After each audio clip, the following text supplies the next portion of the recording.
Halo,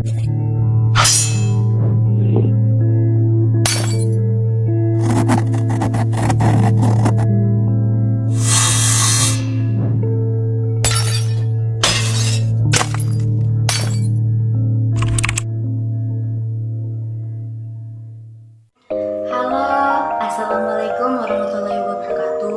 Perkenalkan, aku Mawar, mahasiswa Fakultas Hukum Universitas Mula Warman. Pancasila dalam perspektif sejarah perjuangan bangsa Indonesia adalah perspektif yang mana menilai di balik pembentukan dan penciptaan negara Republik Indonesia, yaitu Pancasila, yang dimana Pancasila tersebut dirumuskan pada sidang BPUPKI yang diberlangsungkan pada tanggal 29 Mei sampai dengan 1 Juni 1945, yang dimana sidang BPUPKI melibatkan 3 tokoh ternama, yaitu Bapak Insinyur Soekarno, yang kedua adalah Bapak Muhammad Yamin, dan yang ketiga adalah Bapak Supomo. Panitia Persiapan Kemerdekaan Indonesia mengesahkan Pancasila sebagai dasar negara pada tanggal 18 Agustus 1945, dan dalam sidang tersebut PPKI juga mengesahkan Undang-Undang Dasar 1945, dan Pancasila sebagai dasar negara ditempatkan dalam pembukaan Undang-Undang Dasar pada alinea keempat.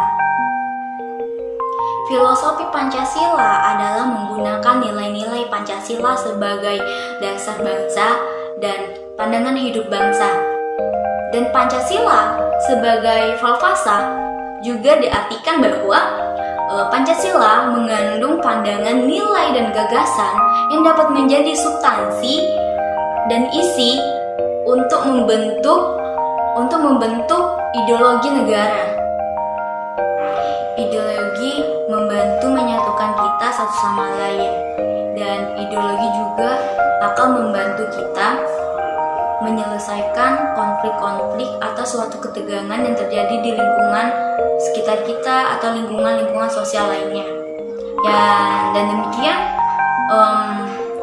ideologi itu bakal membangun rasa solidaritas kita sesama manusia.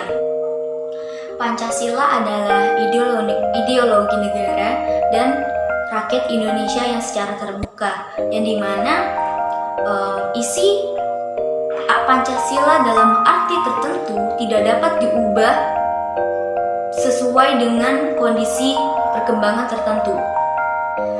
Adapun unsur-unsur yang mempengaruhi ideologi Pancasila, yang dimana itu ada 3. Yang pertama, ateisme, individualisme, dan yang ketiga ada kapitalisme, yang dimana ketiga-tiganya ini sangat bertentangan dengan Pancasila, nilai-nilai Pancasila yang sekarang kita anut.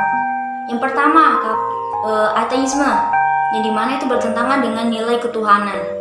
Yang kedua, individualisme, yang bertentangan dengan nilai gotong royong. Dan yang ketiga adalah kapitalisme, yang dimana setiap individu ingin kebebasannya itu untuk menguasai ekonomi negara. Lalu ada hakikat Pancasila sebagai ideologi, yang dimana di situ ada 3 juga.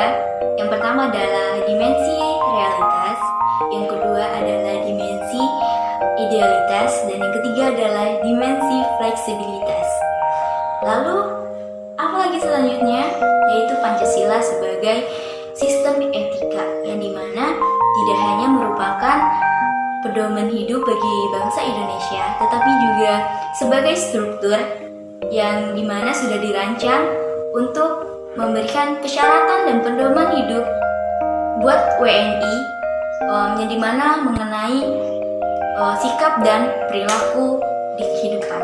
Kita sebagai mahasiswa bisa mengaktualisasikan Pancasila dalam kehidupan sehari-hari. Misalnya kita mentaati rambu lalu lintas, menggunakan helm ketika berkendara, dan jangan lupa membawa SIM. Lalu kita juga tidak boleh merusak fasilitas umum, misalnya yang ada di taman ataupun fasilitas-fasilitas yang ada di kampus.